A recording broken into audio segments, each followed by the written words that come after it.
Magandang araw mga kapatid, mga kaibigan, mga kanegosyo. Instead gagawa ako ngayon ng LS or live stream. Fail dahil walang signal yung area ng gawa natin ng video, yung live natin. So gagawin natin ay LS pa rin, life story. Ang kwento to tungkol sa negosyo kong lechon manok. Panoorin ninyo, maraming kayong matutunan nito. Okay?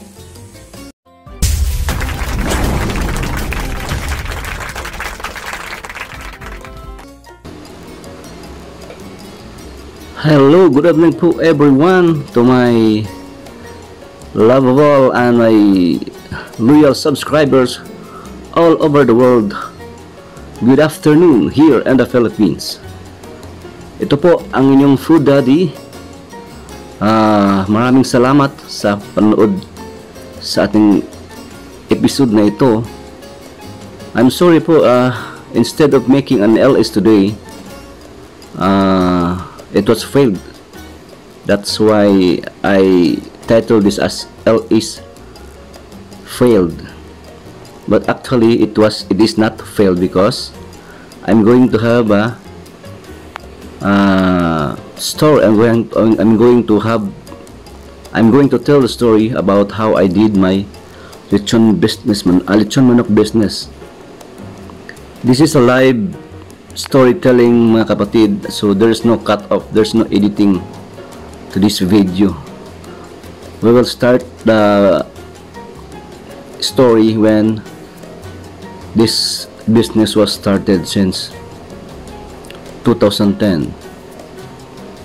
Itong business na ito yung nakakapag-kick out sa aking mga boss. Ito yung nakapagbigay sa akin ng lakas ng loob para makaiwas ako sa 4 na sulok na opisina na nakatira ako doon, o naka-office ako doon ng bali 8 taon. Sino naman mag-akala kapatid na makaiwas ako doon, dahil for a long time, araw-araw ako nag-iisip kung ganito lang ako palagi nasa opisina, kaya ko kayang buhayin yung mga magiging anak ko. That was when I was 22 years old, when I just finished my college. I really thought that when I finished college, it was then that you can do whatever you want about life, but it was not. It's not. It's it's just a beginning of the journey of real life. So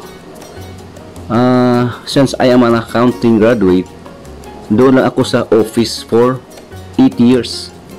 Accountant, yun ang trabaho ko.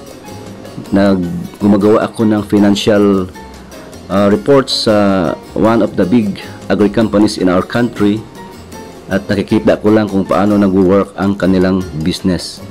And then since the business that I was in, that I worked for, is agribusiness, I know a lot of things about the feeds, the poultry division, and about poultry division, about technical. I also had a background of that, lalo na sa pag-alaga ng manok. So puntahan natin yung paano ako nakapag gawa ng lechon manok. Yun nga, sa dahilan na gusto ko ring magkaroon ng maliit na negosyo para pagsuporta sa aking pamilya.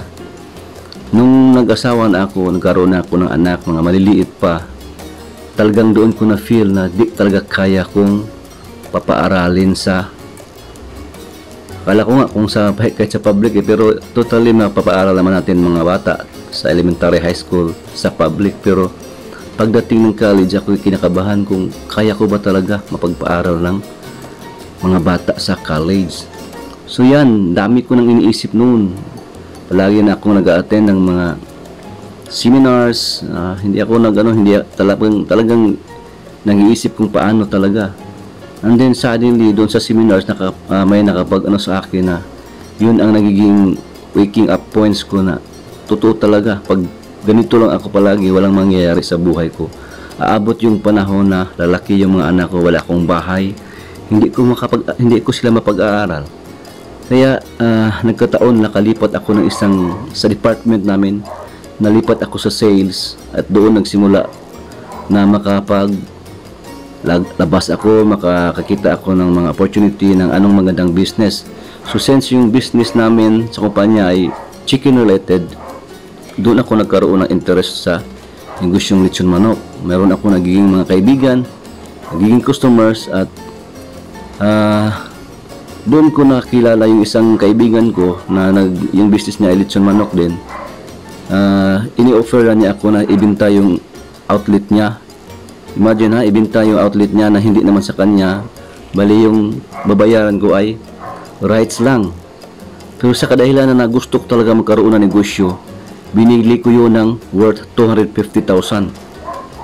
Yung equipment lahat nag-ooperate lang ako, pero yung property hindi sa kanya, umuupa pa rin ako. Excluding yung upa, yung 250,000 cash ko yung binibigay sa may-ari ng bahay. Iwan ko anong arrangement nila sa kaibigan ko, basta yung 250,000 is worth for 5 years na kontrata, 250,000. So doon mahanap ako, may kundi ako naipon, nahanapan ko yun ng additional na para makabayad ako ng 250,000 at makapagsimula ako sa lechon manok business ko. Hindi pa ako noon huminto sa pagtatrabaho. While nagtatrabaho ako, nag-hire ako ng isang tao at na-feel ko na kumikita talaga. Sa lechon manok kasi ay volume yung pag-uusapan dito eh. So per piece yung kita mo. So nung nakita ko na kikita pala, doon ako nakaka-interest na dagdagan yung mga outlets. Ito yung ganda sa business ng lechon manok, mga kapatid.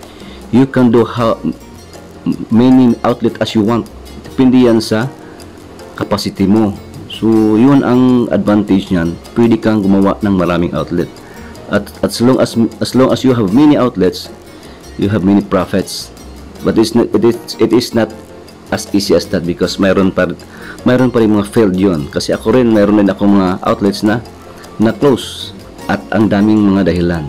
That's why every time na magkaroon ako ng outlet na gusto kong i-open, i-studyhan ko muna yan kung nandyan ba sa magandang location. So nandyan na yan sa episode 2 na pinapalabas ko na lechon manok business. So ito yung ginagawa natin, ay parang summary na lang ito para ma-encourage kayo kung ano talaga ang lechon manok business. At sa totoo lang, 2010 I resigned from my job.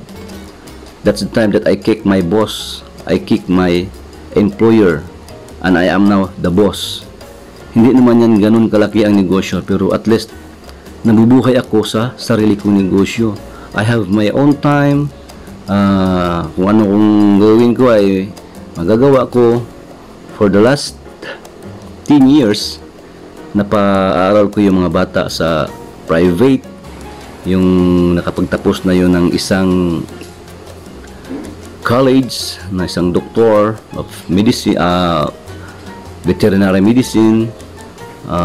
Nakagaroon ako ng bahay, mayroong lupa, sarili ko ng lupa at bahay. So hindi din malaki-laki din yung lupa. At pag nasa Cebu ka ay malaki ng amount yung involved doon kung magkaroon ka ng sarili mong bahay at lupa.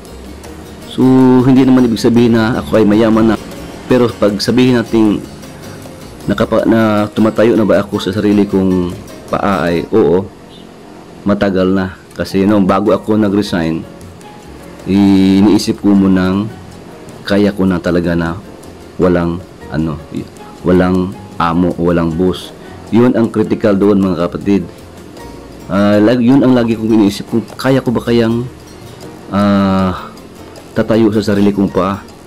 Kaya yun ang critical. Before kayo mag-resign, kung kayo man ay nagtatrabaho as an employee, gumawa muna kayo ng business for a while. May negosyo kayo ng kung anong magandang negosyo na talagang may passion kayo. Kung gusto talaga yung negosyo na yan, kahit walang tao ka, ikaw mismo yung gagawa, kakayanin mo dahil yun ang passion mo. At siyempre, para magiging smart, kukuha ka ng tao. Paano ka magiging smart kung ikaw pa rin mismo yung nagtatrabaho? Paano ka magkaroon ng maraming outlet kung ikaw pa rin nagtatrabaho? So, be smart enough. Kung gusto mong yumaman, ibig sabihin natin kung yumaman, ganon din. Ang mayaman ay maraming tao. So, ganon din ang negosyong ito. Kung gusto mo maraming outlet, gusto kang karoon ka ng maraming tao. So, yun. Nag-resign ako. Tuloy-tuloy na yun hanggang ngayon. Din ako nagtatrabaho. Nakapag-sideline ako. Gumagawa ako ng mga consultation. Nagsideline ako ng selling about chicken.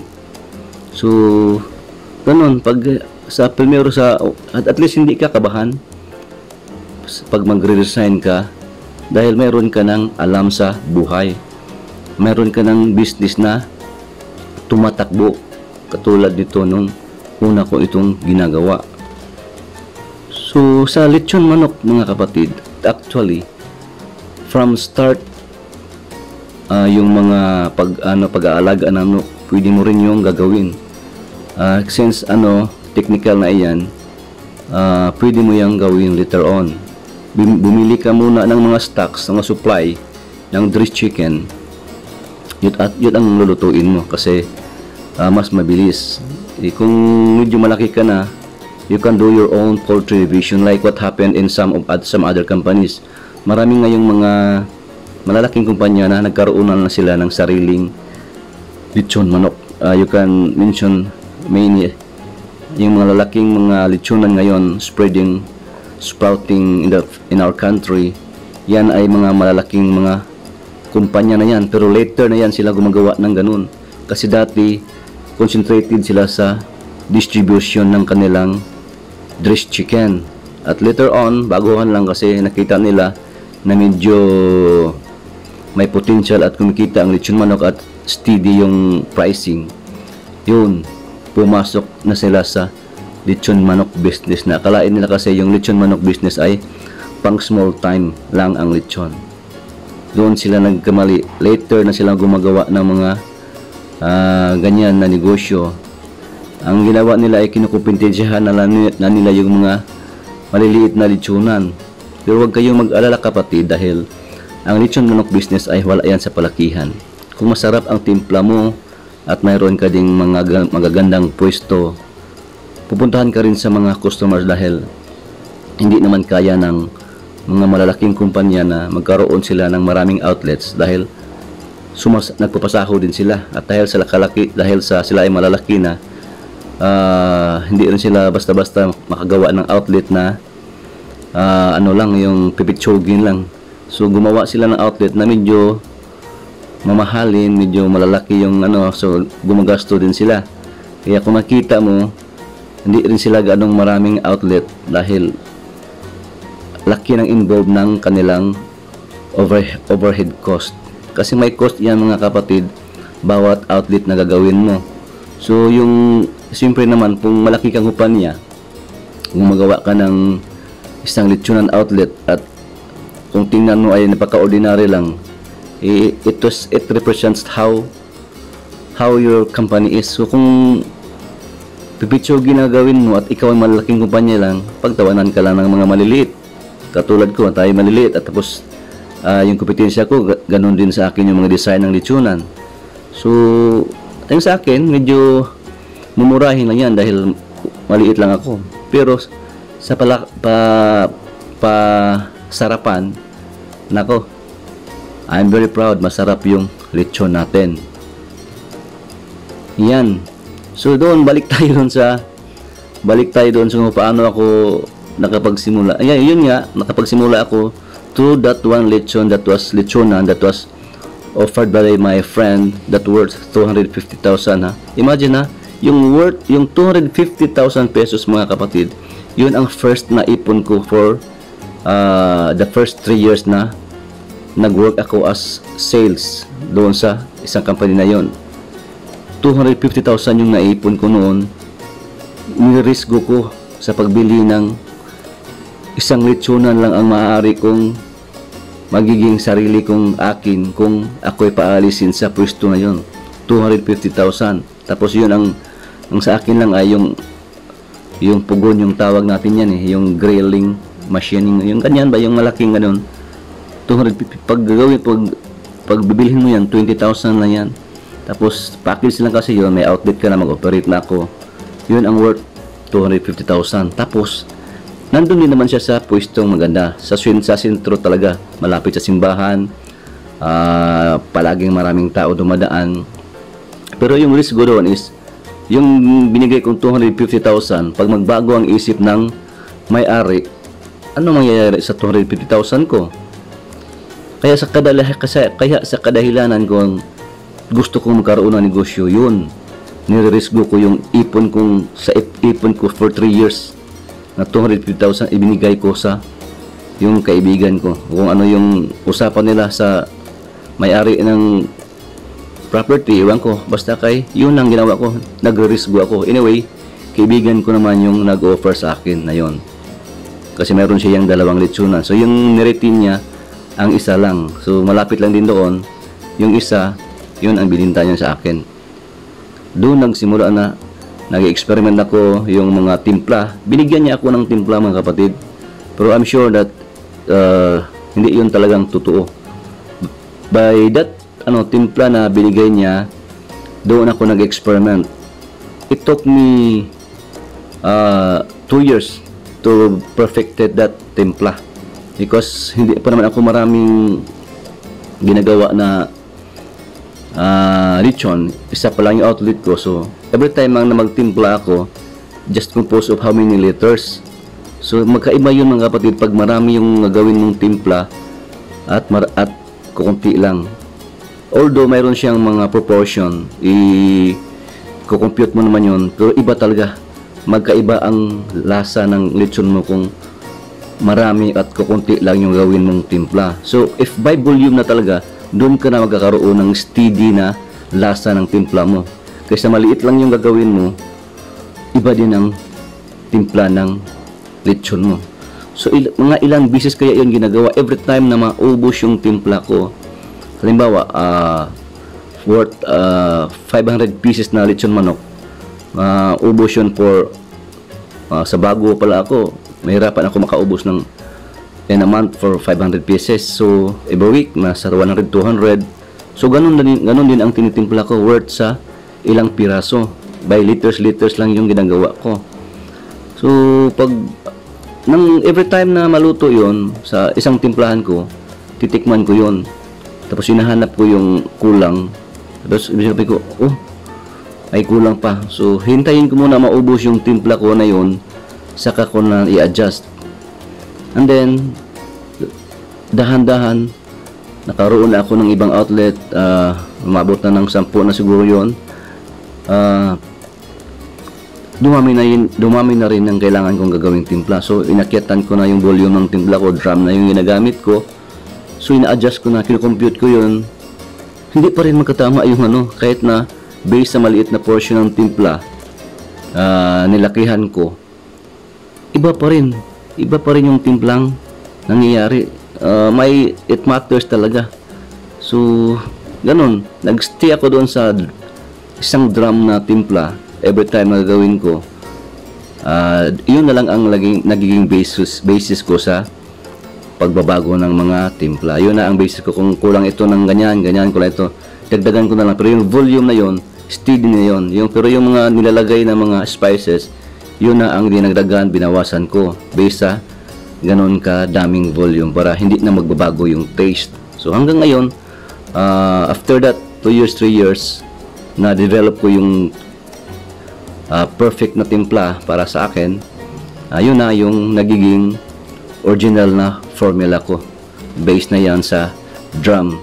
At sorry for that, I cannot give you the formula, but I can sell it by gallons, and then I can give you the ingredients, but you have to make your own. At maliit lang muna yung gagawin nyo. I can give you the some ingredients, but it's not the formula. Siyempre, ganun din naman, we have to respect our sikreto sa business. Ganun din naman. At kung yung binibigay ko naman sa inyo doon sa ay yun na talaga ang mga timpla na ginagawa ko. you will just make some of them as liquid. Yung mga powder na nilalagay ko, yung mga spices, yun na talaga yun. Meron kasi mga available na mga powder at minimix ko na rin sa liquid para talagang manunuot. Pero kung wala yung liquid na yun, ganun pa rin. You have to you have to marinate it longer for at least 24 hours in a freezer. So maraming proseso yun, ganun din yun. Pero sa akin kasi yung injection ko ay pagkatapos mo inject ay pwede mo na yung lutuin kagad dahil manunuot na yung kagad sa mga laman ng lechon manok. So I'm making that for exclusive only sa aking business, and I can share it that for some reasons, like for example gusto nyo magkaroon talaga ng negosyo niyan, pwede kayong tutulungan, magkaroon tayo ng package. Halimbawa isang outlet, tutulungan ko kayo magkaroon yan, lahat pagtayo ng mga sistema, mga training, mayroon tayong package dyan. Doon tayo mag-usap kung paano ko kayo mabigyan ng exclusive rights para magkaroon kayo ng sariling timpla sa ating lechonan. I can do that for you, mga kapatid. At I promise, hindi mahal.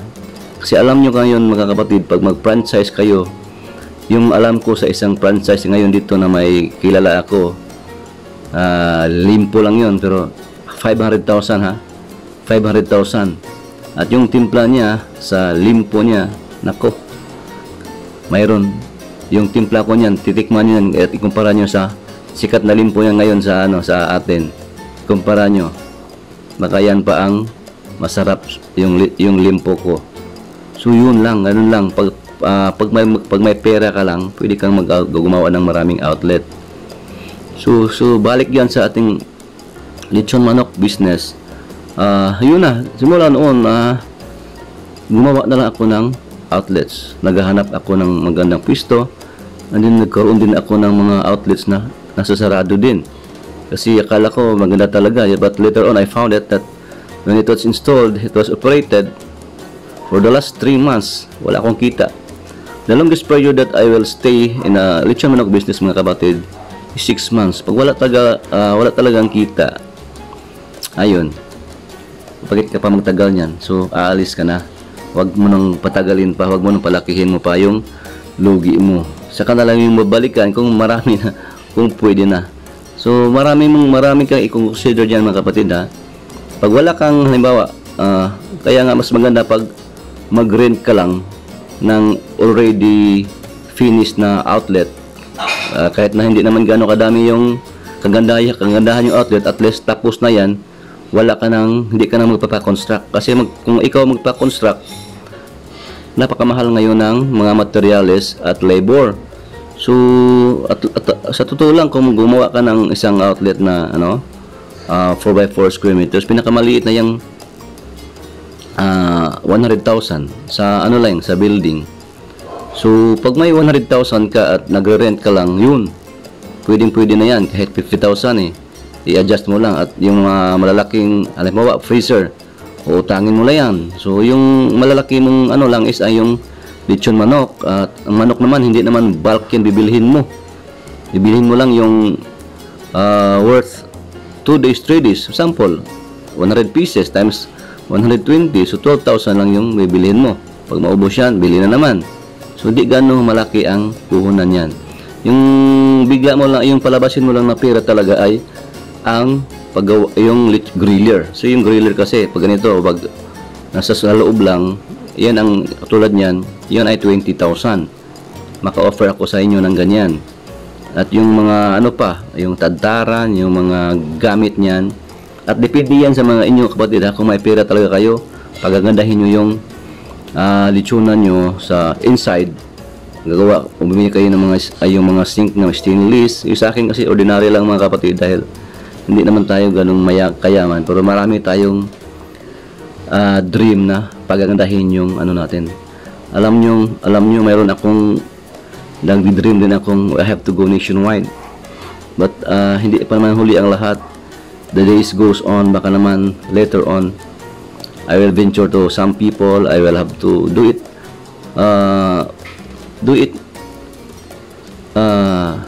ako lang talaga, I have to do it myself. But I have to dahan-dahan lang kasi marami tayong kino-consider. Hindi naman tayo, wala namang, huwag masyadong magmadali. At least lang nabubuhay ka na sa negosyo mo. Ganun lang naman eh. Kung talagang ibigay sa may kapal na laki ka, bigay yan sa inyo. At least hindi ka naghihirap sa buhay mo ngayon. Okay? So, ayan, titingnan nyo muna, di ba kayo nagugutom yan? Alam nyo, ilang beses na rin ako nawalan ng mga tao. Kaya minsan nga may outlet ako na pag mawala ng yung tao at medyo mabinta yun, ako mismo yung nag-grill doon, ako mismo yung nagtindero doon. Yun, kayang-kaya ko yun. Ginagawa ko yun. At mayroon na rin akong mga outlets na nasa sarado na dahil ang mga dahilan ay yung mga may-ari ay nagsiselo sa iyo, umabot ka ng ilang taon at medyo lumaki ka. Ang ginagawa nila, palakihan nila yung renta mo hanggang sa umabot na hindi mo na kayang bayaran dahil napakalaki na talaga. At nung umalis ka na, sila din ay naglilitso, nakala nila ganun ka dali. Yun, failed. Kikita ko ngayong iba ngayon, failed. So ang nangyayari, wala nang nagrerenta sa mga outlets nila dahil sa greed nila na magkaroon din ng ganun na negosyo. So ganun lang mga kapatid, i-make it sure na yung negosyo na pupuntahan nyo ay passion nyo rin para masaya kayo at hindi kayo wala kayong regret na pumasok dyan kasi talagang gusto nyo. At kung maarte kayo, halimbawa, ayaw nyong humawak ng uling, marumi yun. Minsan maka-asiti ka nyan dahil yung mga makina nyan medyo may problema, yung mga chain nyan. Ako natututo na rin ako mag-ayos nyan kasi minsan wala talagang tao at madali lang naman ayusin yung mga ganyan na yan. Hindi naman yung katulad ng mga makina ng mga sasakyan, ordinary machine lang yan. At sa totoo lang, ako na rin yung gumagawa nyan. Pag wala akong tao na ma-hire na mag-construct niya ng grilling machine, ako na rin yung gumagawa. Bumili ako ng sarili kong grilling machine. At dahil ako din naman yung architect niyan, yung mga tao ko ay tinuturuan ko lang kung paano gagawin. Yung mga welder, ako mismo yung gumagawa nagbibigay ng yung measurement. Sumusunod lang sila. Yung problema ko lang noon, hindi ako marunong mag-welding. Yung ginawa ko, bumili ako ng welding machine na malaki. Ako na rin yung, kaya tinry ko talaga yung sarili ko na makapag-build ako ng sarili kong grilled machine. At nangyari na yung ilang beses na nakapagbinta na nga ako ng grilled machine dahil mayroon talagang minsan kaibigan na pumunta sa akin, pwede ba daw siya gawan. At minsan kasi hindi tayo nakaiwas dahil kaibigan, ginawan ko, bininda ko at kahit lang 20,000 at nagkaroon na rin siya ng sariling lechonan. So ganito klaseng grill machine mga kapatid ay maliit lang. Actually that's portable, makakaya yan ng 2 tao.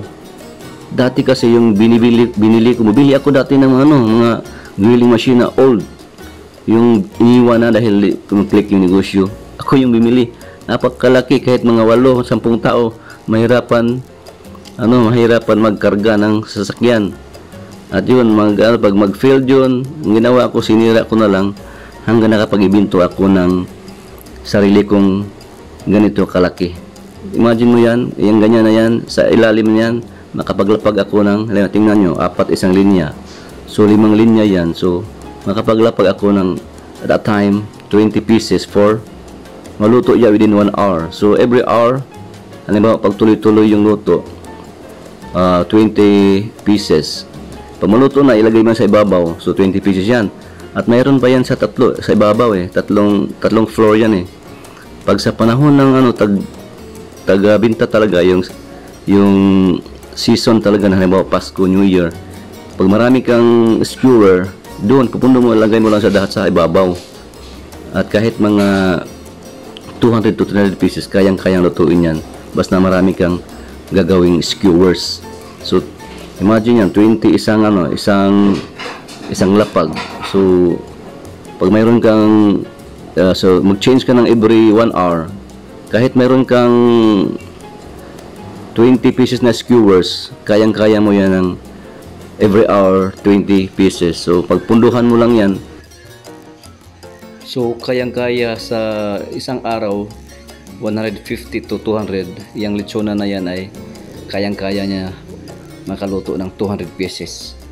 So ganun yan kasimple ang ating lechonan.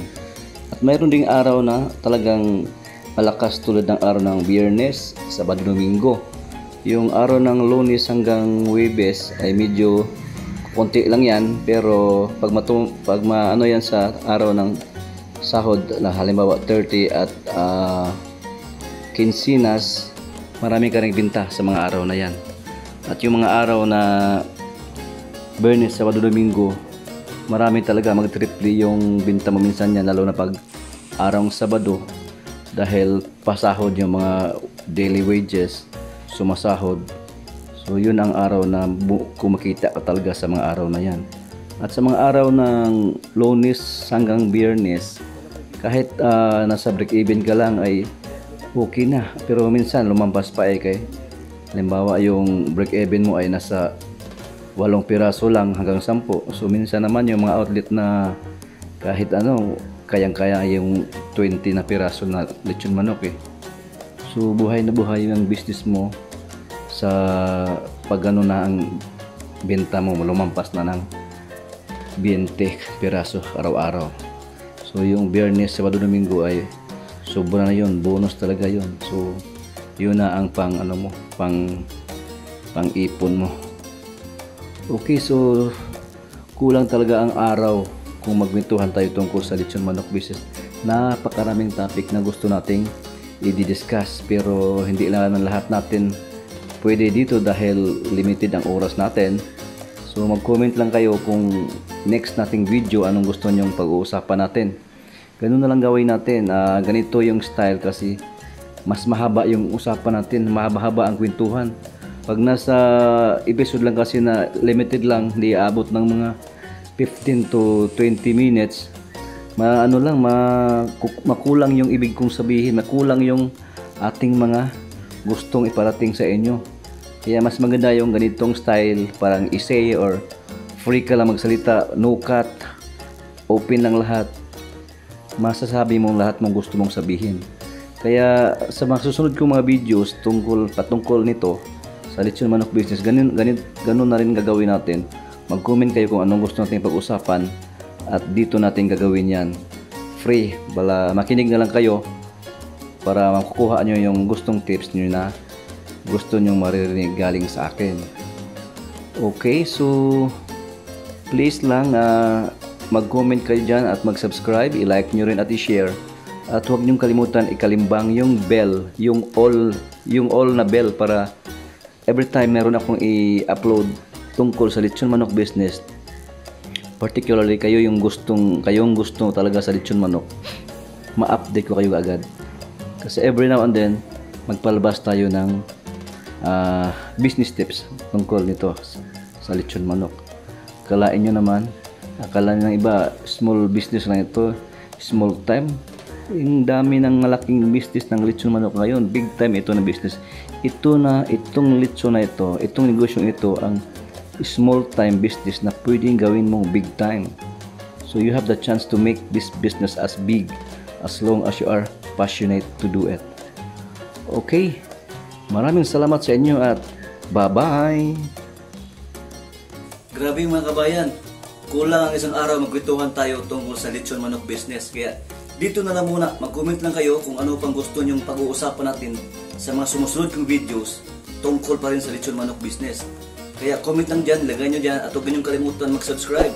I-click na yun yung bell button, yung all talaga, para every time magpalabas ako ng video tungkol sa lechon manok, ma-inform kayo kaagad. Dami pa tayong pag-uusapan tungkol sa lechon business na yan para kayo updated sa negosyong yan. Okay? Maraming salamat po at mag-subscribe na kayo.